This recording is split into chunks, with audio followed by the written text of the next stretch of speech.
Video में topic cover करेंगे valuation of human resources. इसके अंदर कुछ इसकी अप्रोचेस आती हैं जिनको यूज़ किया गया था या जिनको हम यूज़ करते हैं। ठीक है, इससे पहले हमने मीनिंग कवर किया था, इससे पहले हमने इसके ऑब्जेक्ट और ज़रूरतें कवर किया था। तो अब इसकी अप्रोच देखते हैं क्या इसकी अप्रोच है। तो पहली अप्रोच है हिस्टोरिकल अप्रोच, कॉस्ट अप्रोच, जिसके अंदर आपको जो मेन बात है वो बताता हूँ। इसका जो संबंध है पुराना जो हमारा कंसेप्ट है उसके साथ ही है। इसको कौन लेके आया था? विलियम सी पायल। ठीक है, और पहली बार इसको जो हम फुटवियर मैन्युफैक्चरिंग कंपनी है उसके अंदर इसको यूज़ किया गया था। तो अब देखते हैं इस अप्रोच में है क्या। तो जहाँ पे ये पॉइंट आ रहा है यहाँ पे देखो कि इस यहाँ से ये पॉइंट मैं स्टार्ट कर रहा हूँ कि इस अप्रोच में जो हम एक्चुअल कॉस्ट करते हैं, जैसे हम जो एम्प्लॉय हैं उनको उनकी भर्ती कर रहे हैं, ठीक है, उनको हायर कर रहे हैं, ट्रेनिंग दे रहे हैं, फिर डिप्लॉप कर रहे हैं कि जब आप फाइनल काम करने लगे आपसे हम काम कराएंगे।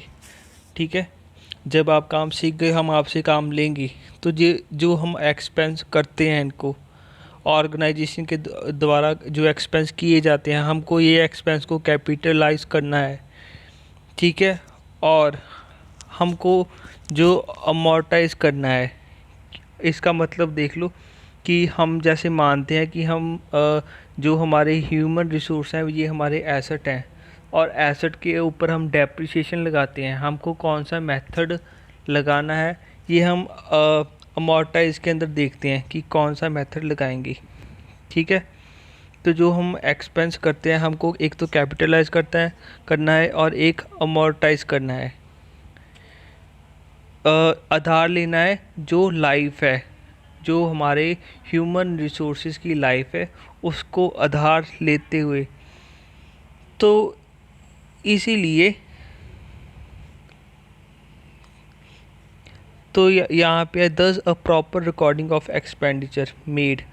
हमने एक जो प्रॉपर रिकॉर्डिंग करनी है, जो हम एक्सपेंडिचर करेंगे उनकी एक प्रॉपर रिकॉर्डिंग करनी है, कौन उन सभी एक्सपेंस की जो हमने किए हैं। ठीक है, मेंटेन करना है इनको, और इनमें से एक प्रपोर्शन हमने रिटर्न ऑफ करना है इनकम के साथ, जो आने वाले कुछ सालों में, जिस साल हम ह्यूमन रिसोर्सेज से अर्न करेंगे, कि ह्यूमन जो हमारे एम्प्लॉय हैं वो काम करेंगे और हमको अर्निंग होगी, उस इनकम के साथ हमने प्रपोर्शन को, जो एक्सपेंस का प्रपोर्शन है उसको रिटर्न ऑफ करना है। सीधी बात है कि जो एक्सपेंडिचर है उसको रेवेन्यू के साथ रिटर्न ऑफ करेंगे। ठीक है, और मान लो कि अगर जो हमारे ह्यूमन रिसोर्स हैं हम उनको ख़त्म कर रहे हैं, यहाँ पे है अगर हम उनको परमानेंट ख़त्म कर रहे हैं, ठीक है, तो पूरी अमाउंट रिटर्न ऑफ नहीं हुई। ठीक है, पूरी अमाउंट हमने जितने में हमने ख़त्म किया, हमने आगे प्रॉफिट लेना था, हमने एक्सपेंस किया है बट हमने आगे प्रॉफिट लेना था, तो जो एक्सपेंस है वो रिटर्न ऑफ नहीं हुआ। ठीक है, तो उसी साल के अंदर जब वो काम करेंगे हमने उस इनकम के साथ उसको रिटर्न ऑफ करना है। ठीक है, तो ये यहीं तक था। तो एक सिंपल मेथड है, अंडरस्टैंड करना आसान है, काम करना आसान है। तो जो जो ट्रेडिंग अकाउंटिंग कंसेप्ट है ये उसके साथ मैच होता है, क्योंकि हम इसके अंदर मैचिंग करते हैं रेवेन्यू के साथ, जो हमारा एक्सपेंस होता है।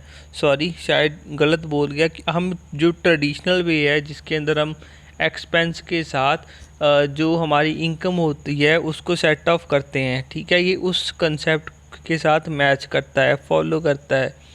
तो ये कुछ बेसिक कैलकुलेशन बताता है कि जो कंपनी है उसको कंपनी को रिटर्न कितना मिलता है, कंपनी इतना ह्यूमन रिसोर्स के ऊपर इन्वेस्ट कर रही है, उसको रिटर्न में कितनी इनकम हो रही है ये बताता है। पर इसके अंदर कुछ लिमिटेशंस भी हैं। ठीक है, ये इसके अंदर कुछ लिमिटेशंस भी है।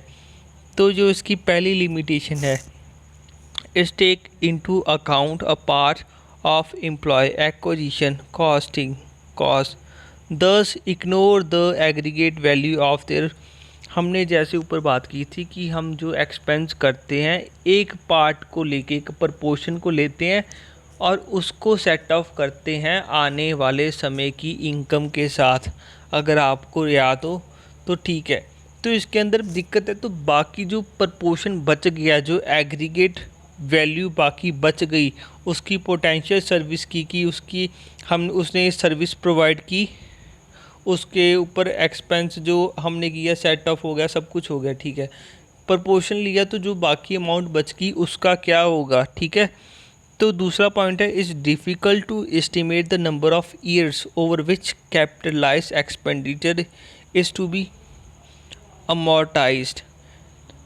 जैसे बात की थी डेप्रिसिएशन की, तो कैसे पता चलेगा कि कितने सालों में जो डेप्रिसिएशन हमने लगाई है कितने सालों में लगेगी, ठीक है। एस्टीमेट करना मुश्किल है कि नंबर ऑफ़ ईयर देखो कि कितने सालों में जो हम कैपिटलाइज करते हैं, मतलब कैसे होगा। हम एक ह्यूमन है, ह्यूमन के ऊपर डेप्रिसिएशन कैसे लगाते हैं। एसेट का हमको पता है कि अगर हम 10 साल हो गए या हम 20 साल एसेट को यूज़ करते हैं तो उसकी वैल्यू ख़त्म हो जाएगी। तो हमको इतना इतना अमाउंट लेना है कि हम पूरी सटीकता के साथ कैलकुलेट कर सकें डेप्रिसिएशन अमाउंट को। तो इसमें डिफ़िकल्ट है नंबर ऑफ़ ईयर चूज़ करने का, ठीक है। थर्ड पॉइंट देखते हैं, difficult to determine rate of amortization. हम जैसे आपको पता है कि जो मशीनरी होती है उस पर 10% डेप्रिसिएशन लगता है। आप नेट पे सर्च करो, जो परमानेंट होता है कि कभी जो मर्जी गवर्नमेंट आई ये कभी रेट चेंज नहीं होता, ये परमानेंट है, ठीक है। जिसने अकाउंटिंग पॉलिसीज़ को बनाया है उसने ये पहले से ही फिक्स किया कि हम जो मशीनरी है उस पर 10% ही लगाएंगे। अगर और आप ह्यूमन बींग्स के ऊपर डेप्रिसिएशन कैसे लगाओगे कि अगर एसेट है तो उस केस में होगा कि हम डेप्रिसिएशन लगाते हैं, उसकी काम करने की समर्था कम होती है। बट जब ह्यूमन की बात करें, जितना वो काम करेगा उसका एक्सपीरियंस होगा, जितना उसका एक्सपीरियंस होगा तो उतना ही ज़्यादा वो अच्छा काम करेगा। तो इसमें बताया गया है कि हमको मुश्किल है कि हमको क्या रेट लेना चाहिए डेप्रिसिएशन का। हो सकता है व्यक्ति बीमार हो तो उसकी कम हो रही हो काम करने की समर्था, या कांस्टेंट हो या बढ़ रही हो उसकी समर्था। तो ये मुश्किल है तय करना कि कौन सा डेप्रिसिएशन का रेट लगाना चाहिए। फोर्थ पॉइंट में बात की जा रही है कि जैसे मैंने अभी भी बताया था कि एक्सपीरियंस, एक जो ह्यूमन बीइंग है जितना काम करता है उसको एक्सपीरियंस होता है उस फील्ड में। एक बंदा अगर किसी तरखान के पास लगा हुआ है, काम जो लकड़ी का काम करते हैं वो काम करता है, उसको 1 साल हो गया और मैं आया फ्रेशर, तो हालांकि तो इस जो हमारा ये कंसेप्ट है इसके हिसाब तो ये होना चाहिए कि मैं नया नया आया हूँ, काम मैंने अब 1 महीना हुआ है सीखे हुए, तो इस हिसाब से तो मुझे ज़्यादा करना चाहिए। जिसको 4-5 साल हो गए उसका थोड़ा सा एक्सपीरियंस ज़्यादा है तो उसको काम कम करना चाहिए, क्योंकि उसकी डेप्रिसिएशन उस पर लगा है तो उसकी समर्था काम करने की कम हो गई। तो ये कहता है, बट एक्चुअल में ऐसा होता है कि बंदा जितना ज़्यादा काम करता है उसका एक्सपीरियंस बढ़ता है, वो काम में माहिर होता है। तो इसके अंदर पहले पॉइंट में बात की गई है कि एक पोर्शन को लिया जाता है, ठीक है, एक पोर्शन को लिया जाता है तो बाकी पोर्शन का क्या। अगर एक पोर्शन को सेट ऑफ कर दिया तो बाकी पोर्शन को तो इग्नोर मार दिया। दूसरे पॉइंट में बात की गई है कि जो नंबर ऑफ़ ईयर है जिसके अंदर हम डेप्रिसिएशन लगाते हैं, ठीक है, तो वो नंबर ऑफ़ ईयर कैसे चूज़ करेंगे, कुछ भी नहीं है। Difficult to determine the rate of amortization. पहली बात तो एक्सपीरियंस के साथ बंदे का जो काम करने का हुनर है वो बढ़ता है। तो मुश्किल है कि रेट कैसे लगाएं, जो रेट है वो क्या होना चाहिए, क्योंकि हो सकता है जो व्यक्ति की काबिलियत हो वो रुकी हुई हो, वो कुछ भी ना कर रहा हो, या उसकी जो काम करने की समर्थ है वो कम हो रही हो। या हो सकता है उसकी काम करने की क्षमता इंक्रीज़ हो रही हो। फोर्थ पॉइंट में बात की गई है एक्सपीरियंस की, कि नॉर्मल केस में ऐसा होता है कि बंदे का जैसे एक्सपीरियंस बढ़ता है वैसे वैसे उसका काम करने का हुनर बढ़ता है। बट ये हमारा जो स्टैंडर्ड जी जो हमारा अप्रोच है ये बोल रहा है कि जैसे जैसे बंदा काम करेगा उसके ऊपर डेप्रिसिएशन लगेगा, उसके काम करने की क्षमता कम होगी। वैसे मुझे लग रहा है कि हर एक कि अगर हर एक अप्रोच कवर करेंगे तो उसके ऊपर टाइम ज़्यादा लगेगा। तो मैं कोशिश करूँगा कि आपके पहले तो अप्रोच सारे कवर करूँ और कोशिश करूँगा कि एक्सप्लेन कर सकूँ आपको।